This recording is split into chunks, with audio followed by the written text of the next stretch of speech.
नमस्कार। आप सभी का स्वागत है हमारी आज की इस वीडियो में। आज की इस वीडियो में हम आपको कबीरदास जी के एक ऐसे दोहे के बारे में बताने जा रहे हैं जो दोहा जीवन के सत्य, कर्म और मृत्यु के सामने मानव जीवन की सच्चाई को उद्घाटित करता है। यह दोहा हमें चेतावनी देता है कि जीवन की शुरुआत सही संकल्प और कर्म से होनी चाहिए और उसका फल भी निश्चित है। साथ ही यह भी है कि जीवन का अंत मृत्यु है और मृत्यु के बाद आत्मा का अस्तित्व रहता है। इसलिए हमें अपने जीवन को सही दिशा में जीना चाहिए, सत्कर्म करने चाहिए, अपने कर्मों का फल भोगना चाहिए। अंततः यह जीवन का सार है कि हम अपने कर्मों से अपने भाग्य का निर्माण करें और मोक्ष की दिशा में अग्रसर यानी आगे बढ़ते रहें। तो चलिए सबसे पहले हम आपको दोहे के बारे में बताते हैं कि इस वीडियो में हम किस दोहे की चर्चा कर रहे हैं, फिर उस दोहे का अर्थ और साथ ही साथ उस दोहे की शिक्षा बताने का प्रयत्न करते हैं। तो कबीरदास जी का दोहा कुछ इस प्रकार है। घुघुची भर के बोइये, उपचा पसेरी आठ, डेरा परा काल का सांस सघारे जात। जी हाँ, इस दोहे में कबीर जी जीवन के सृजन, उसके प्रारंभ और उसकी समाप्ति का संकेत दे रहे हैं। तो सबसे पहले हम आपको इस दोहे की पहली पंक्ति यानी घुघुचू भर के बोइये, इसका तात्पर्य है कि हम जीवन के बीज को यानी अपने कर्म, विचार, वाणी और संकल्प को पूरी संजीदगी और परिपक्वता के साथ बोए। उपजा पसेरी आठ का अर्थ है यदि बीज सही ढंग से पड़ा हो तो वह आठ पसेरी यानी आठ भागों में विभाजित होकर फल फूलता है। यहाँ आठ का संकेत है जीवन में विविध पहलुओं और जीवन के विभिन्न आयामों का प्रतीक हो सकता है। डेरा परा काल का सांझ सकारे जात, यहाँ इसका अर्थ है कि यह जीवन काल का डेरा है जो संध्या अर्थात शाम को समाप्त हो जाता है। अर्थात जीवन की यह यात्रा जो प्रारंभ होती है उसकी समाप्ति निश्चित है। अब हम आपको इस दोहे का गहन विश्लेषण करके बताते हैं। जीवन का बीज यानी संकल्प और कर्म। कबीर जी कह रहे हैं कि जीवन का प्रारंभ सही संकल्प और कर्म के बीज बोने से होता है। यदि हम अपने जीवन में सही दिशा, सत्कर्म और सच्चाई का बीज बोते हैं तो जीवन फल और फूल से भरपूर हो सकता है। यह बीज मनुष्य के विचार, वाणी और कर्म का प्रतीक है। यह हमें यह भी सिखाता है कि जीवन की शुरुआत का महत्व है।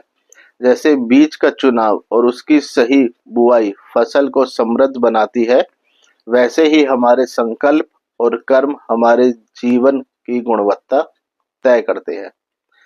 जीवन का फल यानी आत्मा और कर्म का फल।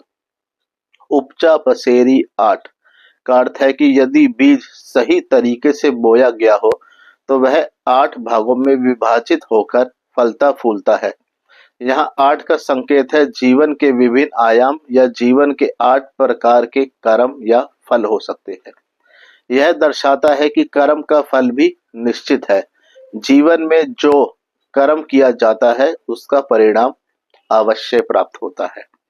काल का प्रभाव और जीवन का अंत यानी मृत्यु का सत्य। डेरा परा काल का सांझ सकारे जात। जी हाँ, इसका अर्थ है जीवन काल का डेरा है जो शाम के समय समाप्त हो जाता है। कबीर जी यहाँ मृत्यु का संकेत कर रहे हैं। जीवन की यह यात्रा एक निश्चित समय सीमा के साथ है। यह हमें यह सिखाता है कि जीवन अस्थायी है। जो जीवन आया है वह अंततः समाप्त होना ही है।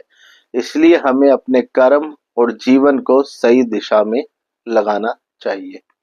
अब हम आपको इस दोहे के पीछे की शिक्षाएं और उसके विचार के बारे में बताना चाहेंगे। कर्म का महत्ता। कबीर जी का यह दोहा कर्म की महत्ता को रेखांकित करता है। जीवन का बीज सही कर्म से बोना चाहिए। यदि कर्म सही है तो जीवन फलता फूलता है। यहाँ यह संकेत है कि कर्म ही जीवन का आधार है। कर्म के बिना जीवन का कोई अस्तित्व नहीं है। यदि हम अपने कर्म को सही ढंग से करें तो जीवन सफल होता है। सत्कर्म और सत्संग का महत्व। यह दोहा हमें सत्कर्म करने और सदाचार का पालन करने की प्रेरणा भी देता है। जीवन का परिणाम तभी अच्छा होगा जब हम सत्कर्म करेंगे और जीवन को संवारेंगे। संत कबीर जी का यह संदेश कर्म की व्यक्ति का अंतिम सत्य बताता है। यानी यह संदेश देता है कि कर्म ही व्यक्ति का अंतिम सत्य है। जीवन का अनिश्चित काल यानी जीवन जो है मृत्यु का अनिवार्य सत्य है। काल का डेरा, जी हाँ, इसका अर्थ है जीवन का अंत निश्चित है। हर जीवन का अंत अवश्य ही होता है। यह हमें जीवन को सही ढंग से जीने की प्रेरणा देता है। साथ ही साथ हमें यह सिखाता है कि जीवन की चिंता में ना फंसे रहे, बल्कि अपने कर्मों को सही दिशा में लगाए रखें। संपूर्ण जीवन का एक चक्र। यह दोहा जीवन के चक्र को दिखाता है। जन्म, कर्म, फल, मृत्यु और पुनर्जन्म का चक्र। कबीर जी कहते हैं हम अपने कर्म से इस चक्र को तोड़ सकते हैं। यदि हम अपने कर्म को सुधारें और ईमानदारी से जीवन बिताए तो मोक्ष की प्राप्ति संभव है। आत्मा का अमरत्व। जी हाँ, कबीर जी का यह दोहा सिर्फ मृत्यु दृष्टि का संकेत नहीं है, बल्कि आत्मा के अमरत्व का भी संदेश देता है। जीवन की समाप्ति के बाद भी आत्मा का अस्तित्व बना रहता है। यह दोहा हमें यह समझाने का या समझने का अवसर देता है कि जीवन का वास्तविक अर्थ आत्मा का मोक्ष है। अब हम आपको इस दोहे से प्राप्त शिक्षाओं के बारे में कुछ जानकारी देना चाहेंगे। सही कर्म का महत्व।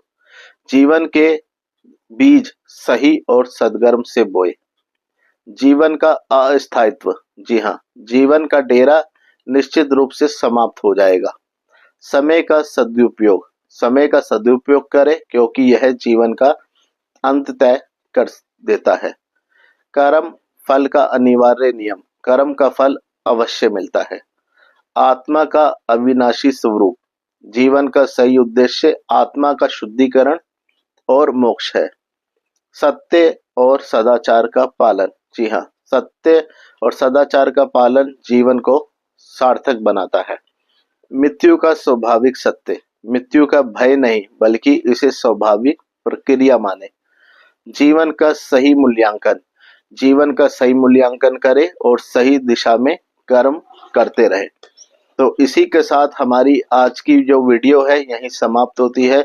आपको ये वीडियो कैसी लगी कमेंट सेक्शन में लिखकर जरूर बताइएगा, और यदि हमसे कहीं भी शब्दों में बोलने में गलती हुई हो तो हमें क्षमा कीजिएगा। वीडियो के अंत तक बने रहने के लिए दिल से शुक्रिया। तो चलिए मिलते हैं दोबारा एक कल नई वीडियो के साथ। सभी को राधे राधे।